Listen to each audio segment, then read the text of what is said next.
2절로 23절 말씀입니다. 구역상경 472쪽 정도에 있겠습니다. 저 한 절, 성도님들 한 절 교독으로 보시고 마지막 절은 함께 보시겠습니다. 12절 제가 보겠습니다. 어떤 사람이 다윗 왕에게 아뢰어 이르되 여호와께서 하나님의 교회로 말미암아 오벳에돔의 집과 그의 모든 소유에 복을 주셨다는지라. 다윗이 가서 하나님의 교회를 기쁨으로 메고 오벳에돔의 집에서 다윗성으로 올라갈세.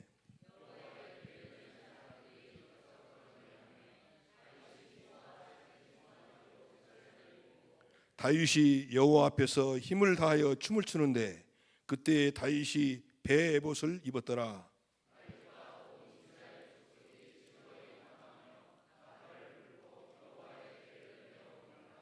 여호와의 교회가 다윗성으로 들어올 때에 사울의 딸 미갈이 창으로 내다보다가 다윗 왕이 여호와 앞에서 뛰놀며 춤추는 것을 보고 심중에 그를 업신여기니라.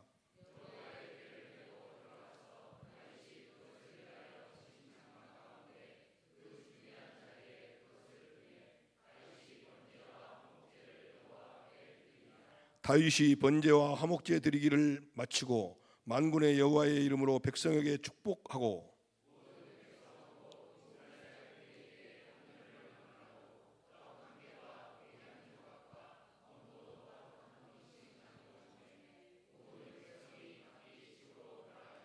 다윗이 자기의 가족에게 축복하러 돌아오매 사울의 딸 미갈이 나와서 다윗을 맞으며 이르되 이스라엘 왕이 오늘 어떻게 영화로우신지 방탕한 자가 염치 없이 자기의 몸을 드러낸 것처럼 오늘 그의 신복의 계립종의 눈 앞에서 몸을 드러내셨다 하니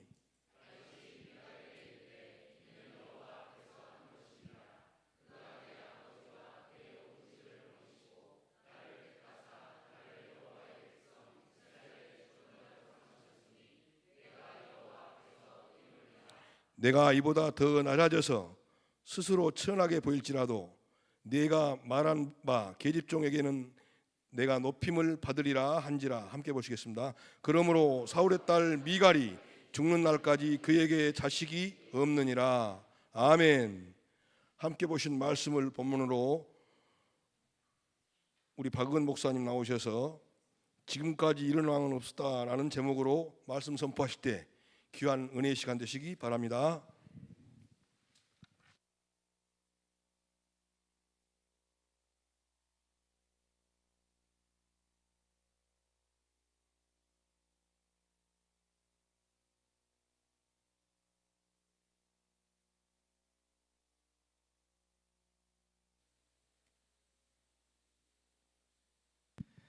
네, 사울의 죽음 이후에 이제 다윗은 유다의 왕이 되었습니다.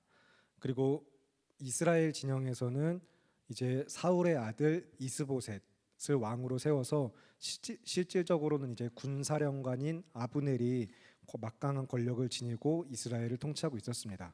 그리고 이제 이스라엘과 유다의 전쟁이 있었고요. 지금 앞에 내용들을 살짝 이제 스토리만 요약을 해드리고 있는데 그 전쟁 가운데 이제 드러나는 것은 사울의 집은 점점 약하여져 가고 다윗의 집은 점점 강하여져 가는 것이었습니다. 그 과정에서 이제 이스보셋을 배반한 아브넬이 죽임을 당하게 되고 나중에는 이스보셋까지 이제 배신과 죽음을 당하게 됩니다. 살해를 당하는데 그때 이제 다윗이 결국에는 온 이스라엘의 왕이 되었죠. 그래서 이제 계속해서 사울의 집은 약하여져 가고 있고 다윗의 집은 강하여져 가고 있는 중입니다. 그래서 인간의 다양한 군상들이라고 이야기할 수 있겠는데 사실 그 과정은 선하진 않았습니다. 스스로 형제들끼리 반목하고 배신과 암투가 난무했으면서 또 피 흘리는 전쟁이 있었죠.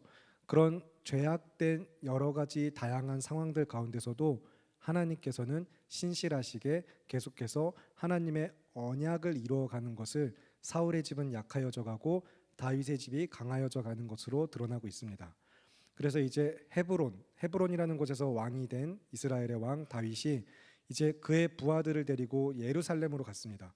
예루살렘에 가서 시온 산성에 이제 그곳에 살고 있던 여부스 족속을 쳐서 시온 산성을 정복하고 아예 그곳 이름을 다윗성이라고까지 이름하면서 예루살렘에 이제 이스라엘의 수도 삼고서 이제 블레셋과의 전쟁까지 또 이어지는 전쟁까지 승승장구 계속해서 승리를 하고 있습니다.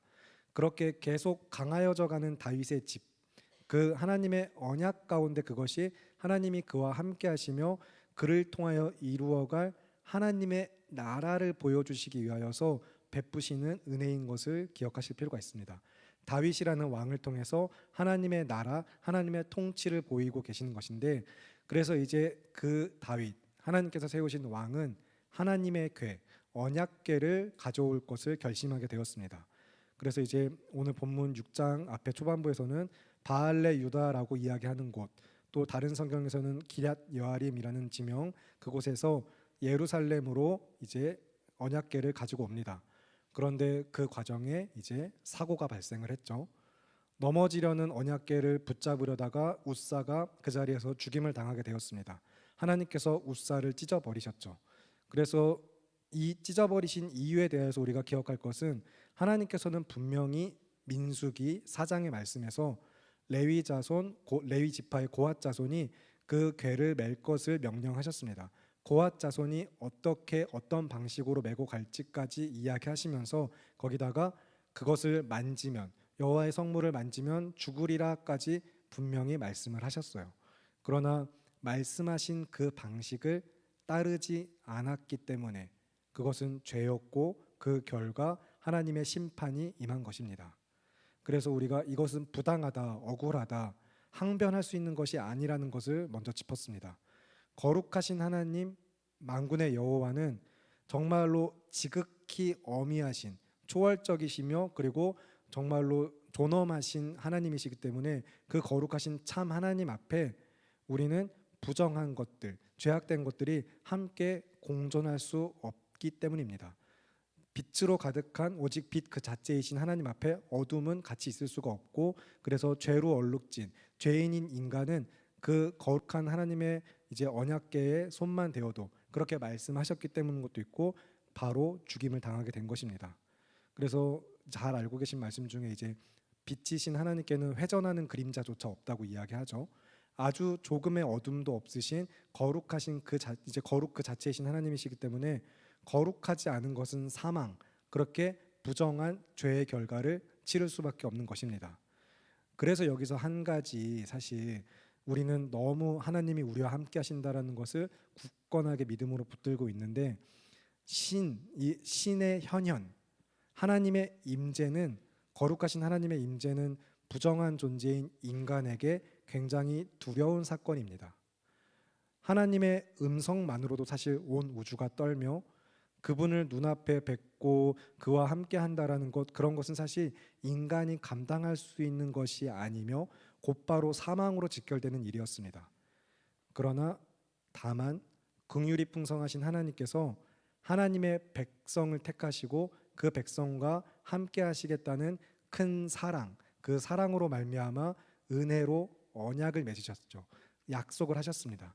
내가 너희와 함께 하겠다, 내가 이곳에 임재하겠다라고 약속하신 하나님의 말씀이 있기 때문에 이제 그 언약궤가 그게 있는 그 궤가 있는 장소가 거룩한 장소가 되었고 하나님의 임재가 있는 상징이 된 것입니다. 그렇기 때문에 더욱더 다윗은 이제 온 이스라엘의 왕으로 자신을 세우신 하나님께 감사하면서 그 이스라엘의 하나님, 마흔 왕의 왕이신 하나님이 이 나라를 다스리신다, 하나님이 정말로 이 나라의 왕 되신다라는 신정 통치라고 이렇게 이야기되는데, 그런 나라라는 것을 드러내기 위하여서 언약궤를 가져오는 것입니다. 그런데 이제 다시 한번 우리가 살펴볼 것은, 하나님의 나라를 세워가는데 그 방식이 하나님의 말씀과 달랐다는 것이 문제인 것입니다. 하나님의 나라를 하나님의 말씀대로 세워갔어야 되는데 그 말씀하신 것과 달랐고 그것은 틀린 것이었으며 그리고 죄였습니다. 언약궤를 이동하는 방식이 옳지 않았어요. 그래서 하나님의 나라를 살아간다고 말하는 우리가 어떤 좋은 동기, 목적, 그리고 겉으로 보기에 좋아 보이는 그런 방식이 그냥 좋으면 좋은 거지 하고 넘어갈 수는 없다라는 것도 분명히 이야기 드렸습니다. 그 나라의 중심은 오직 하나님과 그 말씀입니다. 그래서 세상이 보기엔 미련한 것처럼 보이고 우리가 생각할 때 이건 아닌 것 같은데 순간 그런 것도 하나님이 말씀하셨다면 그 말씀하신 대로 가는 것, 그것이 하나님 나라의 중심인데, 그래서 이제 다윗은 자신의 실수를 깨달았어요. 아, 내가 뭔가 잘못했구나. 그래서 이 언약궤를 옮기는 실패를 발판 삼아서 무엇이 잘못되었는가, 말씀하신 것과 달라서 죄가 되었던 것이 무엇인지 이동 방식의 문제를 이제 해결하고 난 다음에는 정말로 새로운 방식으로 하나님의 말씀대로 언약궤를 가져옵니다. 그리고 그 과정을 굉장히 넘치는 기쁨과 감사로 경배하면서 가져오고 있죠. 그러면 이제 12절부터 15절 말씀을 보실 텐데, 사무엘하 6장 12절부터 15절 말씀 한 절씩 교독하시고 마지막은 합독하겠습니다. 어떤 사람이 다윗 왕에게 아뢰어 이르되, 여호와께서 하나님의 궤로 말미암아 오베데돔의 집과 그의 모든 소유에 복을 주셨다 한지라. 다윗이 가서 하나님의 궤를 기쁨으로 메고 오베데돔의 집에서 다윗 성으로 올라갈세.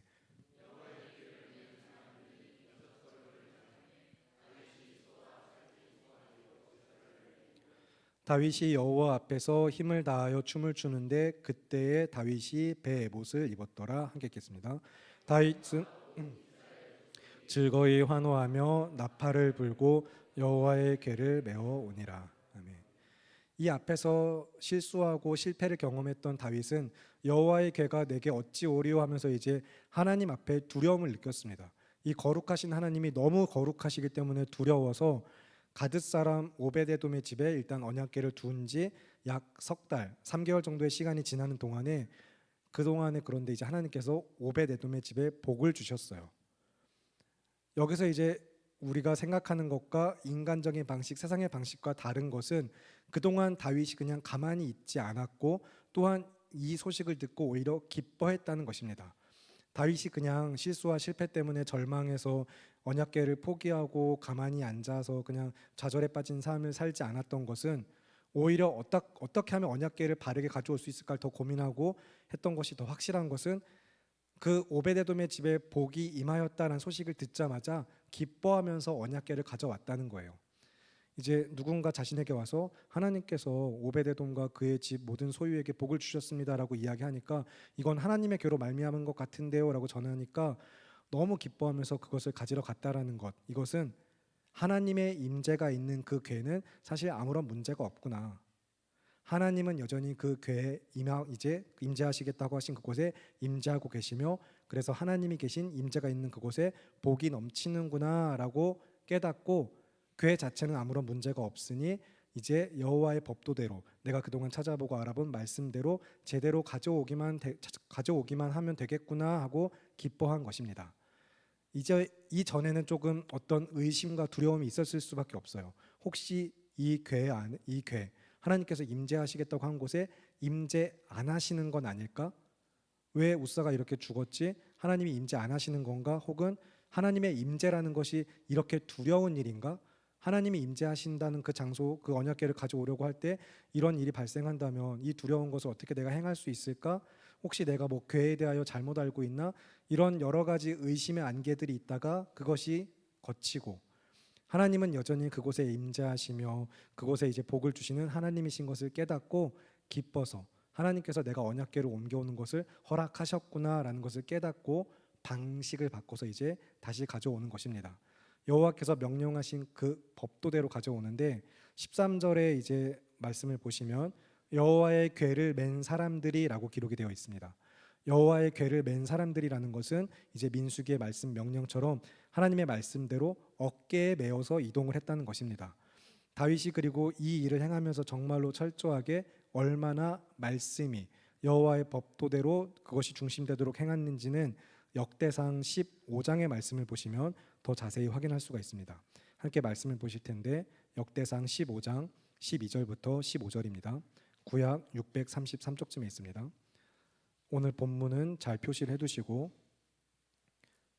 역대상 15장 12절부터 15절, 구약 633쪽입니다. 한 절씩 교독하시고 마지막은 합독하실 텐데, 제가 먼저 역대상 15장 12절 읽겠습니다. 그들에게 이르되 너희는 레위 사람의 지도자이니 너희와 너희 형제는 몸을 성결하게 하고 내가 마련한 곳으로 이스라엘의 하나님 여호와의 궤를 메어 올리라.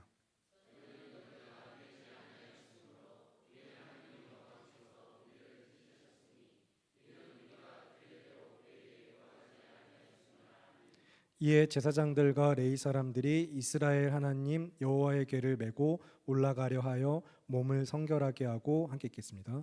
모세가 여호와의 말씀을 따라 명령한 대로 레위 자손이 채에 하나님의 궤를 깨어 어깨에 매니라. 아멘. 지금 이제 역대상 15장은 잠시 그대로 펼쳐두시길 바랍니다. 이제 우리가 방금 읽은 말씀에서 확인한 것처럼 여호와의 법도를 따라서 그 명령하신 대로 우리가 그전에는 구하고 행하지 않았었구나라는 것을 깨닫고, 그래서 하나님이 이스라엘을 찢으셨구나라는 것을 기억하면서 이번에는 우리가 말씀하신 대로 명령대로 정결하게 잘 준비해서 나아가자 하면서 이제 궤를 어깨에 메어서 갔습니다.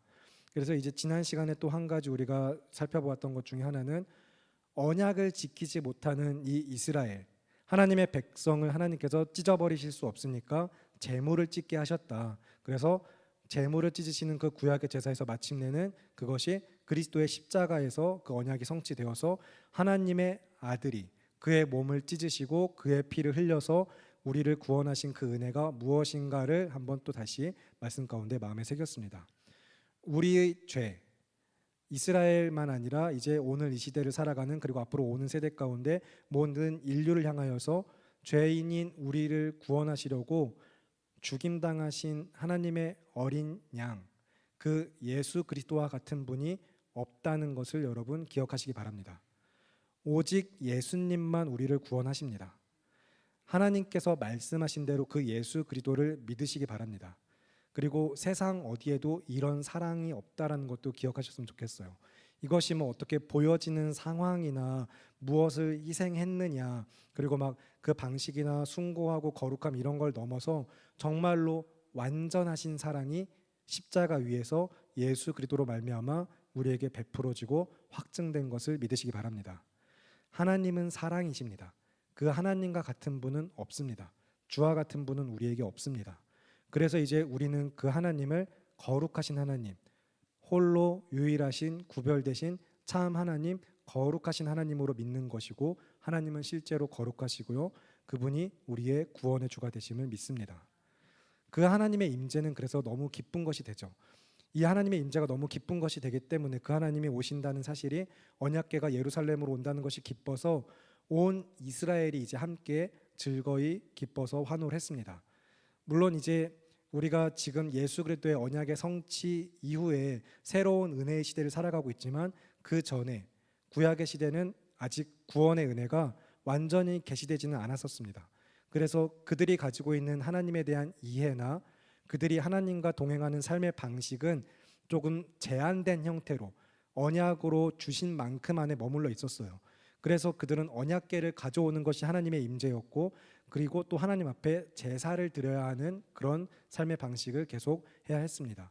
그래서 이제 13절에 여호와의 궤를 맨 사람들이 이제 또 어깨 맸을 때 6걸음을 가고 소와 살진 송아지로 하나님 앞에 제사를 드렸다라고 성경은 이야기하고 있거든요.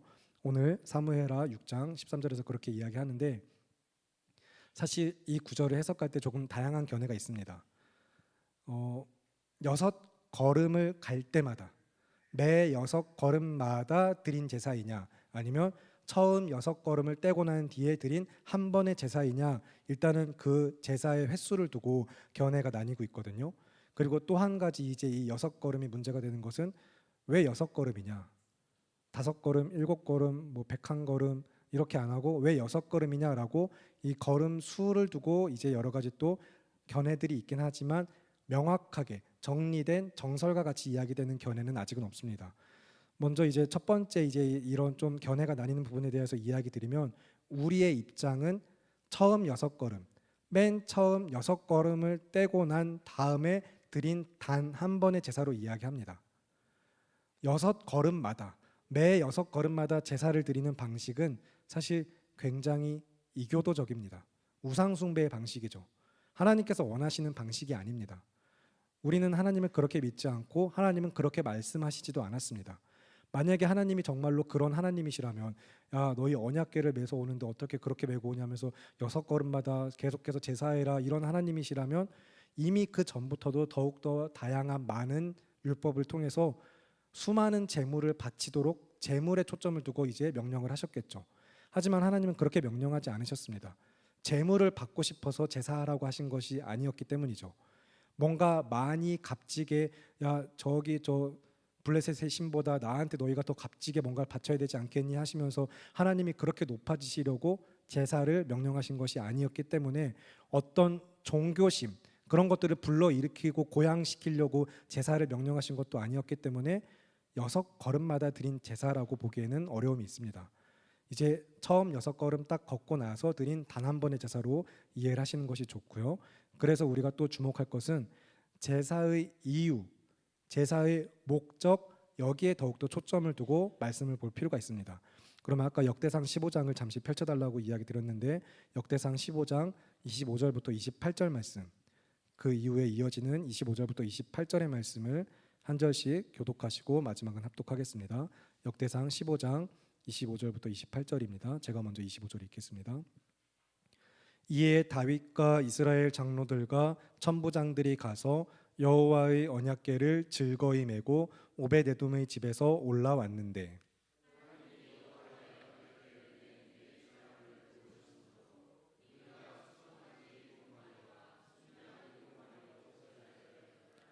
다윗과 및 궤를 맨 레위 사람과 노래하는 자와 그의 우두머리 그나냐와 모든 노래하는 자도 다 세마포 겉옷을 입었으며 다윗은 또 배 에봇을 입었고 함께 읽겠습니다.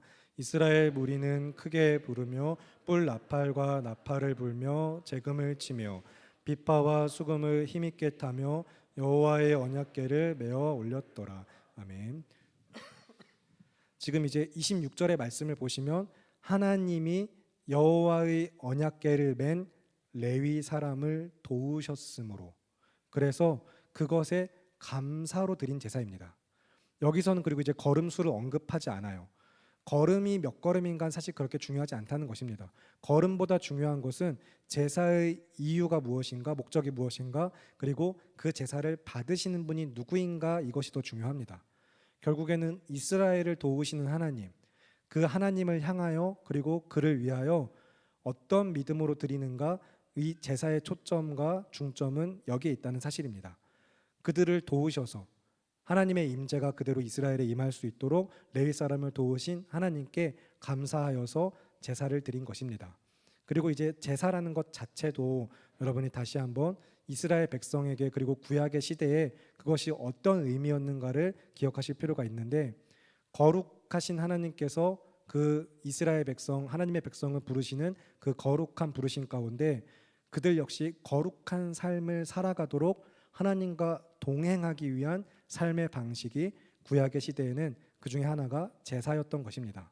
그래서 거룩하신 하나님과의 동행이라는 그 놀라운 은혜의 또 작은 예표처럼 우리는 구약의 제사를 이해할 필요가 있는 것입니다.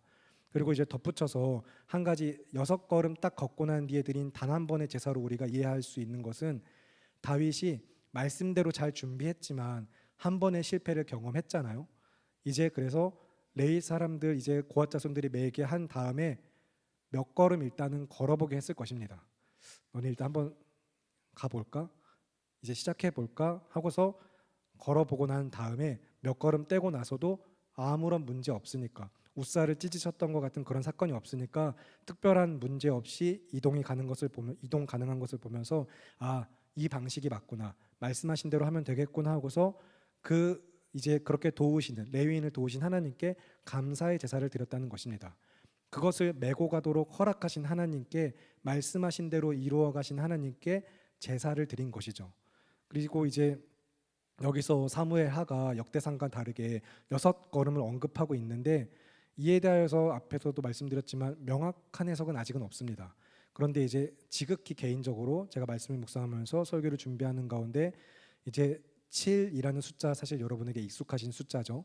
성경에서 말하는 완전수 6째 날까지의 창조와 그리고 7째 날의 안식하신 하나님과도 연결이 될 거고요. 그래서 그 의미가 있지 않을까 싶은데 6걸음 이후에 이제 7번째 걸음이 아니라 7번째는 제사로서 하나님 앞에 그 하나님의 임재를 모시어 드리고 하나님의 나라가 이루어져 가는 것을 드러내면서 그 나라의 완성, 하나님의 충만하신 임재를 드러내고 또한 그 가운데 거룩한 헌신을 나타내는 것으로서 이제 6걸음 이후에 7번째에 제사가 있지 않았는가라고 추측을 해보고 있긴 합니다.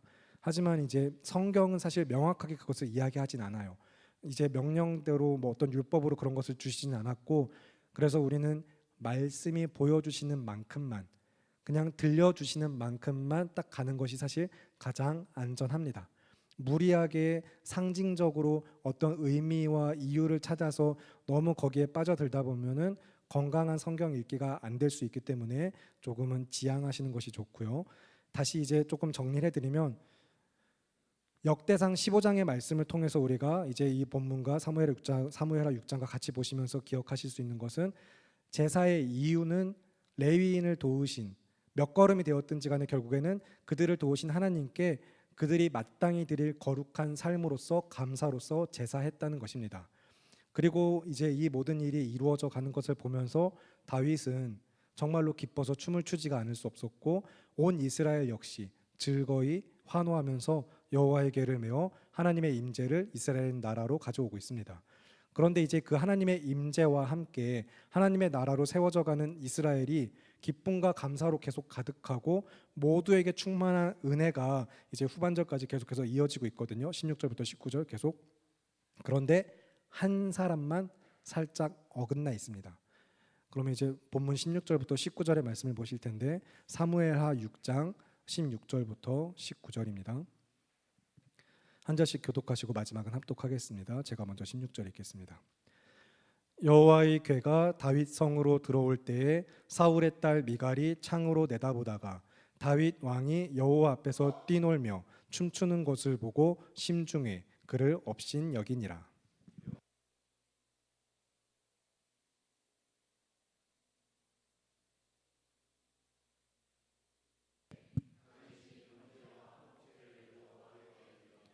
다윗이 번제와 화목제 드리기를 마치고 만군의 여호와의 이름으로 백성에게 축복하고 함께 읽겠습니다.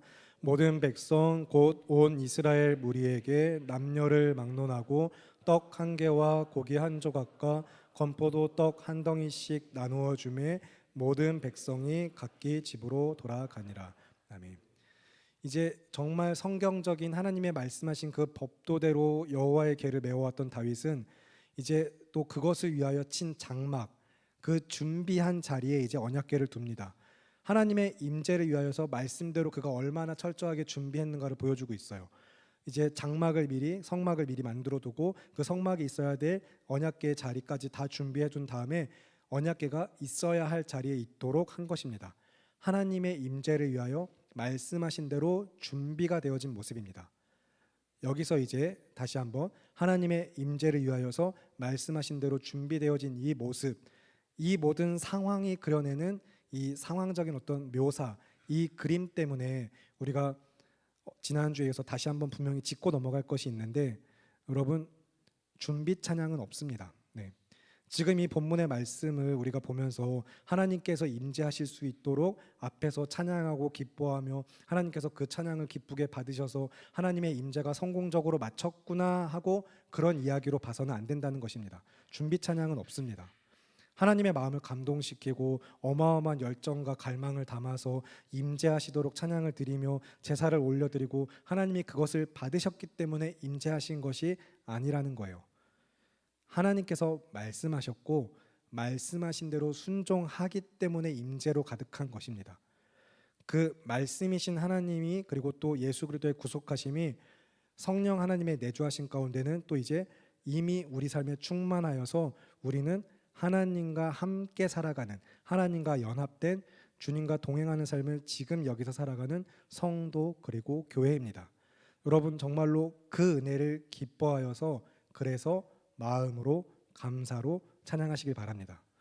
준비 찬양을 잘해서 예배가 성공적이 되고 이런 것이 아니라, 하나님의 임재와 그 은혜를 받기 위해서가 아니라 이미 거룩한 삶으로 준비되어진 자가 예배하는 것입니다.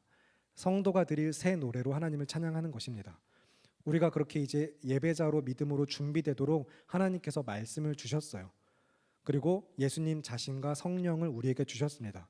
우리가 뭐를 잘 준비해서 예배하는 것이 아니라 하나님께서 창세 전부터 예비하신, 우리가 준비한 게 아니라 하나님이 예비하신 은혜 가운데 우리를 택하여 부르신 그 은혜가 우리를 예배할 수 있게 하는 것을 믿으시기 바랍니다. 그 믿음으로 예수 그리스도로 말미암아 그 은혜가 우리 삶에 이미 충만한 것을 믿으시고 예배하시길 바랍니다.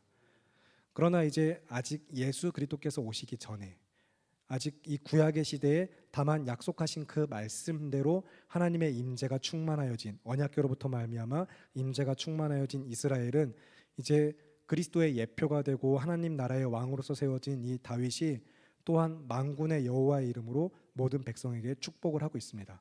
계속해서 이제 하나님의 나라의 그 통치 방식이나 그리스도의 예표가 어떻게 드러나는지를 잘 보시면서 모든 백성 그 누구에게도 남녀 가리지 않고, 남녀라고만 이야기 나오고 있긴 하지만 연소한 자, 연로한 자, 뭐 가난한 자, 부한 자, 강하든 약하든 그 누구든 상관없이 어떤 차별도 없이 동일하게 준비된 그 선물을 받아 누리며 은혜로 충만한 시간이 됐던 것입니다. 하나님의 임재는 그런 것이라는 것을 보여주면서, 그런데 단 한 사람만, 사울의 딸 미갈만 이제 어긋나서 다른 곳에 시선과 마음을 두고 있습니다. 오늘 본문 16절을 보시면 미갈을 이야기할 때 성경이 의도적으로 사울의 딸 그리고 다윗 왕 이렇게 비교를 하고 있습니다. 두 사람의 위치와 역할을 구분하고 있는 것이거든요. 미갈을 다윗의 아내라고 이야기하지 않았고요. 그리고 다윗을 미갈의 남편이라고 이야기하지도 않았습니다. 그저 사울의 딸과 다윗 왕으로서 비교되는 것은 하나님의 나라에 속한 하나님의 백성으로서 함께 그 하나님의 임재를 기뻐하고 찬양해야 되는 미갈이 전혀 다른 것, 엉뚱한 것에 시선을 두고서 다윗이 여호와 앞에서 그 임재가 기뻐서 춤춘다는 것을 알면서도 심중에 그 왕을 업신 여기고 있는 것입니다. 그래서 이제 그 심중에 그 왕을 업신 여긴 결과 그 어긋난 마음과 시선이 어떤 삶의 결과를 가져왔는지, 이야기가 어떻게 이어지고 있는가, 본문 20절부터 23절의 말씀 한 절씩 교독하시고 마지막은 합독하겠습니다. 다윗이 자기 가족에게 축복하러 돌아오매 사울의 딸 미갈이 나와서 다윗을 맞으며 이르되, 이스라엘 왕이 오늘 어떻게 영화로우신지 방탕한 자가 염치 없이 자기 몸을 드러내는 것처럼 오늘 그의 신복의 계집종의 눈앞에서 몸을 드러내셨도다 하니,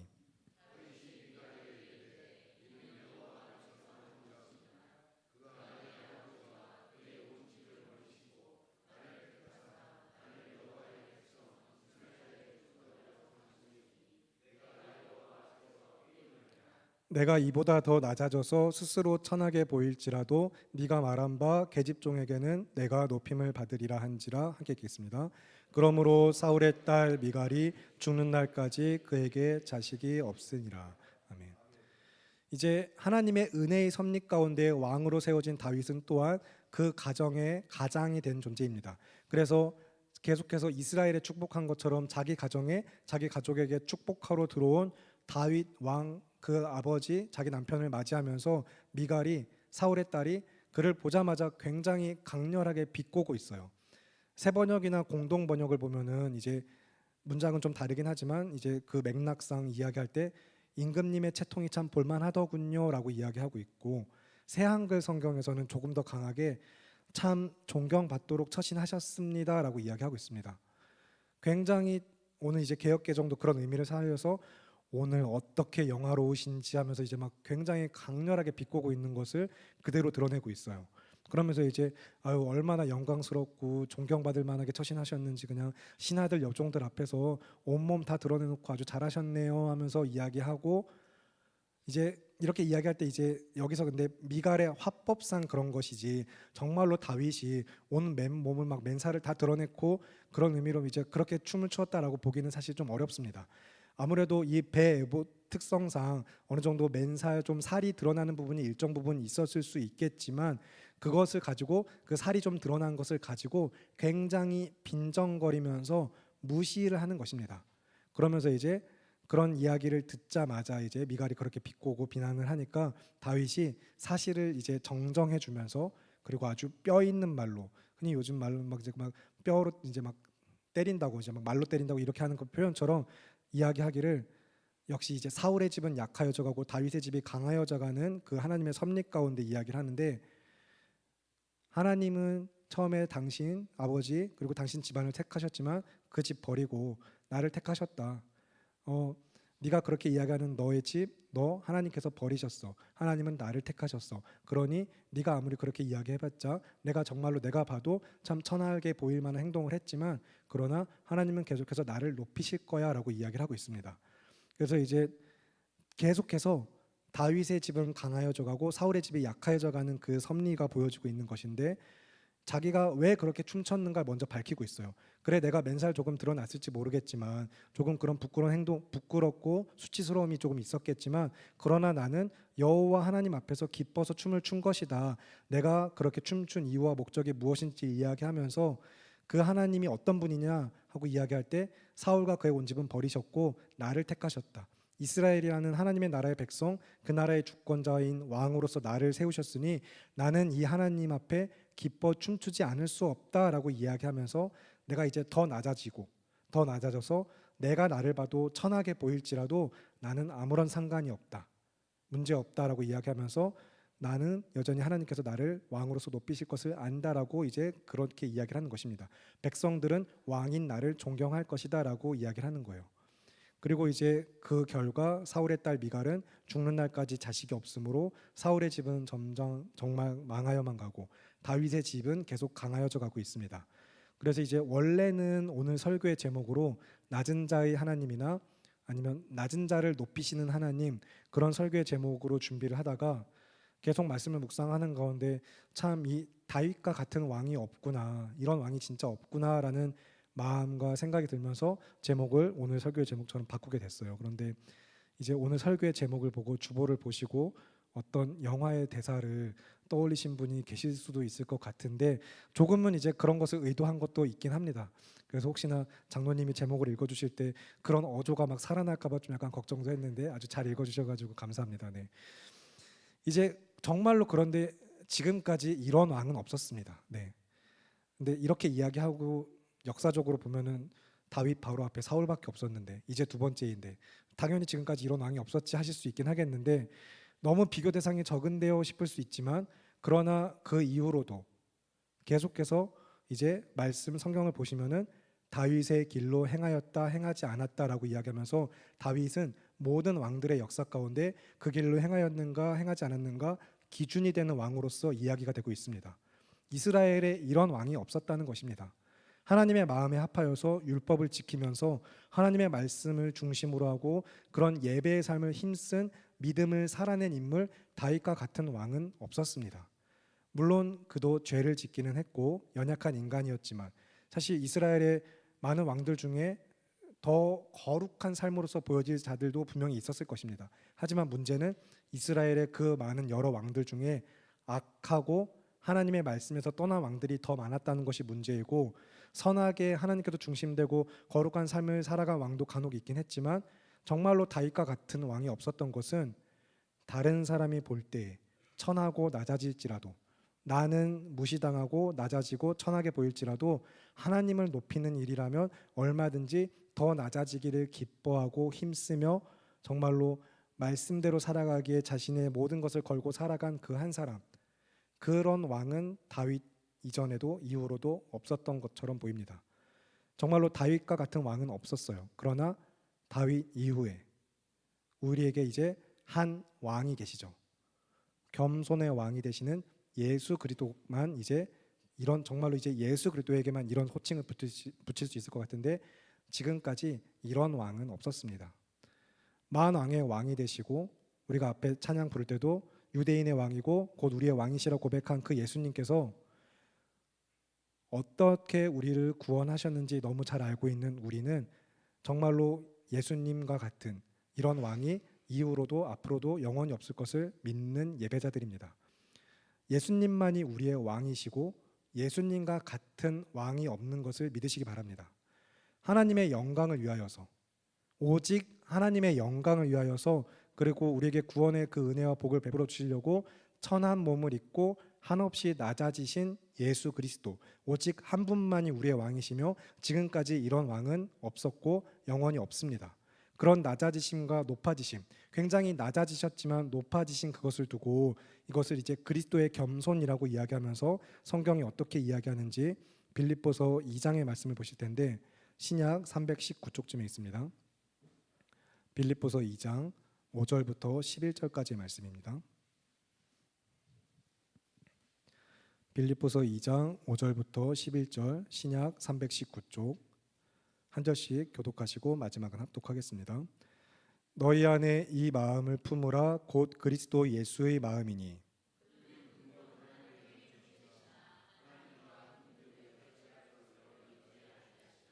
오히려 자기를 비워 종의 형체를 가지사 사람들과 같이 되셨고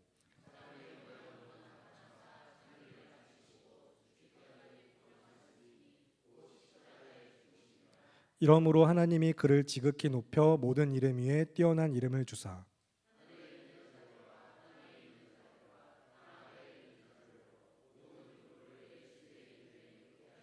함께 읽겠습니다. 모든 입으로 예수 그리스도를 주라 시인하여 하나님 아버지께 영광을 돌리게 하셨느니라. 아멘. 지금도 이 세상은 어그러지고 죄로 망가진 이 세상은 위에 있다고 이야기되는 권력자들, 힘 있다고 하는 사람들은 계속해서 여전히 힘으로 무언가를 다스리려고 합니다. 높임 받기 위해서 살아갑니다. 굉장히 물론 그 가운데서도 인간적으로 도덕적으로 겸손하고 우리가 모범적이라고 이야기할 만한 삶의 태도를 보이는 사람들도 있긴 하겠지만 기본적으로 역사 가운데 정말로 예수 그리스도와 같은 왕, 한없이 낮아지시며 그러나 그와 동시에 영원토록 높임 받으시는 왕은 이런 왕은 없었습니다. 예수님밖에 안 계십니다. 창조주이신 하나님께서 피조물을 위하여서 오직 사랑으로 행하신 이 구원의 은혜가 그 구속사의 중심에 계신 예수 그리스도가 하나님 나라의 진정한 왕이신 자기 자신을 드러내시면서 우리를 구원하시고 우리의 왕 되시는 것을 믿으시기 바랍니다. 결국에 그래서 온 천지 만물은 그 주 앞에 꿇어 엎드려서 그 왕 되신 주님 앞에 찬양과 경배를 드리지 않을 수 없는 것입니다. 계속해서 온 땅에 이 주와 같으신 분이 없기 때문에 그야말로 그분만이야말로 참으로 참 하나님이시고 왕이시기 때문에 그를 찬양하는 것입니다. 그래서 이 땅을 지으시고 이 땅에 오셨으며 우리를 구원하신 하나님 예수 그리스도와 같은 왕은 없으신 것을 믿으시기 바랍니다. 우리는 그 죽임당하신 하나님의 어린 양이 참 하나님이신 것을 믿고 그 놀라운 은혜를 경배하면서 주와 함께 살아가는 성도 교회이고 그래서 우리가 날마다 하나님의 말씀에 순종하여 다른 세상의 방식이 아니라 말씀에 순종하여 살아가는 그 삶을 선택할 때 세상이 미련하다고 이야기하는 이 복음의 방식, 십자가의 도가 얼마나 놀랍고 완전한 사랑인가, 하나님의 지혜이며 그리고 하나님의 공의와 사랑이 어떻게 성취되었는가를 믿으시며 그 믿음을 은혜 선물로 받아 누리시고 믿음의 순종을 행하실 수 있길 바라고 기도합니다. 예수님을 우리 왕으로 고백하게 하시고 찬양하게 하시는 그 믿음을 주신 하나님께 경배하시면서 우리가 하나님의 형상을 따라 지음받은 인간이 이제 창조주 하나님과의 그 처음에 그 태초의 에덴에서의 그 관계 가운데 피조물인 사람은 하나님과 관계 안에서 하나님께만 의존하고 순종하는 그런 삶으로 우리가 이야기하는 그 믿음의 결단을 이미 삶에서 누리는 자들이었지만 그 관계가 이제 깨어졌죠. 죄로 인해서 깨어졌습니다. 그런데 이제 그 관계가 다시 회복된 것을 놓고 이야기하는 성경의 언어가 이제 그리스도의 의, 하나님의 의입니다. 그리스도께서 우리의 의가 되어 주셨다는 것은 그 관계 불의해진 것을 불순종하여 반역하여 죄가 된 것을 다시 의롭다고 오직 예수 그리스도의 순종으로 말미암아 그의 죽으심과 다시 살아나심으로 말미암아 그가 우리의 의가 되어 주심으로 우리가 구원을 얻었다라고 그렇게 성경을 이야기를 하고 있는데 하나님과의 관계가 다시 어떻게 회복되어졌는지 불순종하는 삶에서 끊임없이 불의한 삶에서 어떻게 우리를 의로운 삶으로 초대하셨는지 여러분 믿으시면서 그 주가 되시는 우리의 참되고 유일하신 왕 예수 그리스도를 믿으시기 바랍니다. 이런 왕 그리고 사랑은 없습니다. 오직 하나님 한 분밖에 없습니다. 그 예수 그리스도의 구원의 은혜를 그래서 이제 성경이 무엇이라고 이야기하는지 말씀을 두 군데만 더 찾아보실 텐데 먼저 고린도후서 5장 17절부터 21절의 말씀을 보겠습니다. 고린도후서 5장 17절부터 21절의 말씀 신약 291쪽쯤에 있습니다. 신약 성경 291쪽 고린도후서 5장 17절에서 21절 한 절씩 교독하시고 마지막은 합독하겠습니다. 그런즉 누구든지 그리스도 안에 있으면 새로운 피조물이라 이전 것은 지나갔으니 보라 새 것이 되었도다.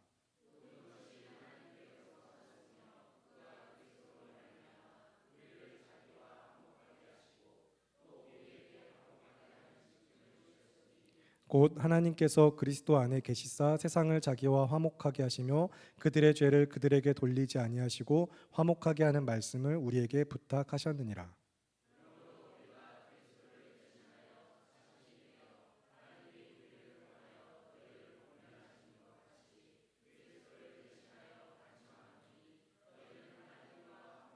함께 읽겠습니다. 하나님이 죄를 알지도 못하신 이를 우리를 대신하여 죄로 삼으신 것은 우리로 하여금 그 안에서 하나님의 의가 되게 하려 하심이라. 아멘. 그렇기 때문에 정말로 주와 같은 분은 없습니다. 우리의 구원자 예수 그리스도는 오직 하나님 한 분, 이 예수님 한 분뿐입니다. 우리는 그리스도 예수 안에서 믿음으로 새 사람이 되었고 이제 새 생명을 얻은 몸이 되어서 성도라는 정체성을 가지고 그리스도 예수 안에 있는 영생을 누리며 살아가는 자들입니다. 하나님과 우리가 화목하게 되어진 그 은혜로부터요. 그래서 이제 우리는 죄악된 행실과 추악한 과거는 다 잊어버리고 그런 것들을 정말 미워하고 끊어낼 것 또한 반드시 믿음의 결단과 삶의 순종으로 드러나야 합니다. 우리의 의가 되어주시는 예수 그리스도로 말미암아 그 왕이 베풀어 주신 은혜로부터 우리가 그 은혜를 정말로 믿고 삶에서 죄를 멀리하고 미워하고 세상에 악하다고 하신 것은 조금 가지고 가는 게 아니라 잠깐 남겨두는 게 아니라 다 버려야만 합니다. 그래서 그 십자가의 순종을 본받아 우리가 살아갈 것을 또 명령하는 하나님의 말씀, 그 권면이 무엇인가? 마지막으로 히브리서 12장을 보겠습니다. 신약 367쪽쯤에 있습니다. 히브리서 12장 1절부터 3절의 말씀을 보실 텐데 신약 367쪽 히브리서 12장 1절부터 3절입니다. 한 절씩 교독하시고 마지막은 합독하겠습니다. 이러므로 우리에게 구름같이 둘러싼 허다한 증인들이 있으니 모든 무거운 것과 얽매이기 쉬운 죄를 벗어버리고 인내로써 우리 앞에 당한 경주를 하며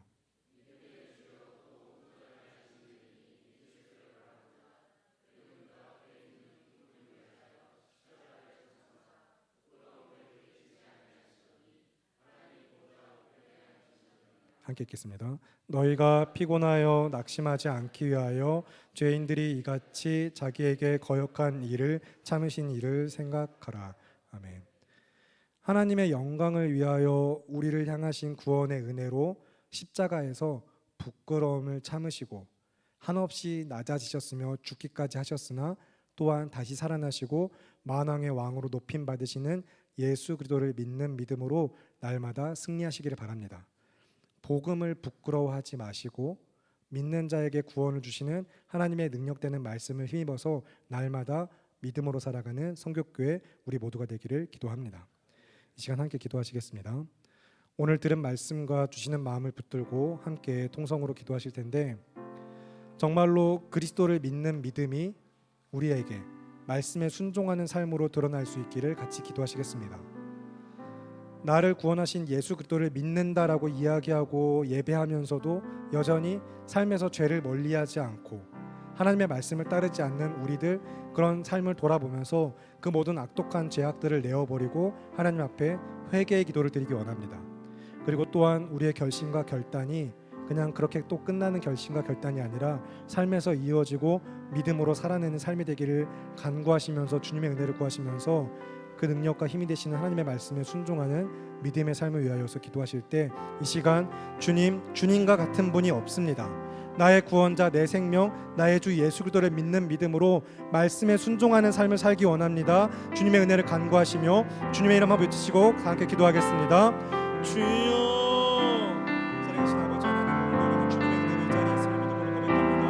그리고 예수 안에서 세상에 이런 하나 없었고 이 세상에서만 아니라 정말 하나님과 같은 왕이 우리에게 없음을 성경이 우리에게 그렇게 알려주는 것, 그 믿음의 증언들을 우리가 마음에 새기면서 말씀하신 대로 예수 그리스도를 믿는 믿음의 예배자들이 하나님을 믿는 그 믿음 안에서 자라져가는 삶의 성도들, 믿음의 예배자들로서 오늘 이 시간 성도의 모든 믿음의 증언들을 함께 주님 앞에 간절히 간구하는 것은 우리가 정말로 믿음을 지키고 하나님 아버지께서 얼마나 위하여